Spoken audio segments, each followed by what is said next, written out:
नमस्कार, VK news देख रहे हैं आप और मैं हूं आपके साथ मयंक गौड़।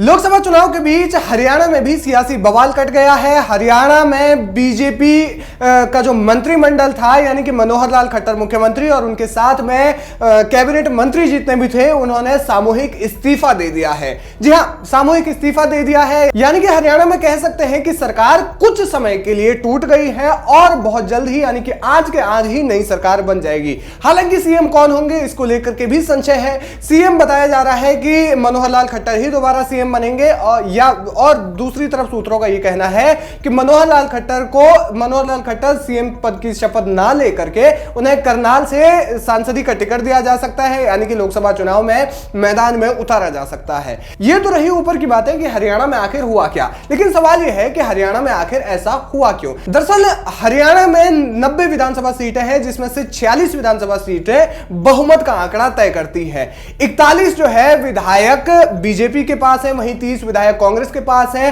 10 विधायक जेजेपी यानी कि जननायक जनता पार्टी है, और इसी जननायक जनता पार्टी और बीजेपी के गठबंधन से हरियाणा में सरकार बनी हुई थी। हरियाणा में जेजेपी ने बीजेपी को समर्थन दिया था और उसके बाद मनोहर लाल खट्टर जो है सीएम बने थे। वहीं जेजेपी का जो दल है उनसे डिप्टी सीएम बनाया गया था।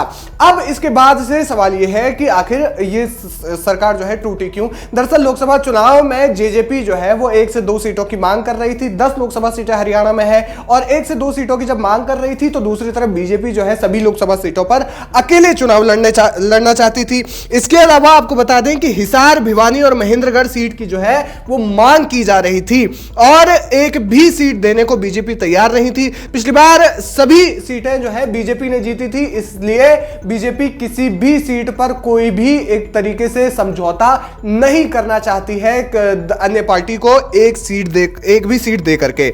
हरियाणा में जेजेपी के 10 विधायक हैं और 10 विधायकों के बलबूते पर जेजेपी जो है कम से कम 2 लोकसभा सीटें बीजेपी से मांग रही है, लेकिन बीजेपी ने साफ तौर पर बीजेपी जो है वो साफ तौर पर एक भी सीट देने को तैयार नहीं है। इसके अलावा जेजेपी के जो कई विधायक हैं वो बीजेपी के संपर्क में है और इसी को देखते हुए जेजेपी के साथ में जो है जेजेपी बीजेपी का गठबंधन आपस में टूट गया, लेकिन सरकार बीजेपी की ही बनेगी। जी हां, सरकार बीजेपी की इसलिए बनेगी क्योंकि निर्दलीय विधायकों ने बीजेपी को समर्थन दे दिया है और इसके अलावा जेजेपी के जो 5 विधायक हैं वो भी बीजेपी के संपर्क में है। तो ऐसे में अगर सरकार टूट भी जाती है, गठबंधन टूट भी जाता है, तो उससे बीजेपी पर कोई खास फर्क नहीं पड़ेगा। कुछ घंटों के लिए सरकार टूटी है, कुछ घंटों के लिए इस्तीफा हुआ है, उसके बाद एक बार फिर से नई सरकार बन जाएगी हरियाणा में। तो ऐसे में सवाल यह है कि क्या मनोहर लाल खट्टर ही सीएम बनेंगे, इसको लेकर के संशय है। हालांकि शपथ ग्रहण समारोह आज ही होना है, जिसके बाद चीजें साफ हो जाएंगी, क्लियर हो जाएंगी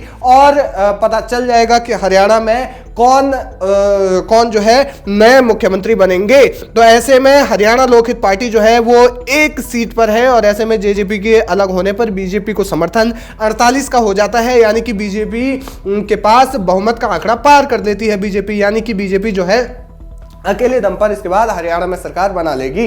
तो कुल मिलाकर के गठबंधन में टूट पड़ गई थी और इसकी वजह से बीजेपी का जो मंत्रिमंडल है उन्होंने सामूहिक तौर पर इस्तीफा दे दिया है।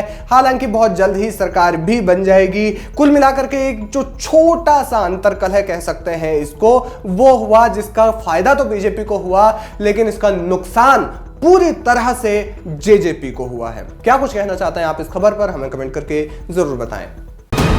वीके न्यूज, राष्ट्र के नाम।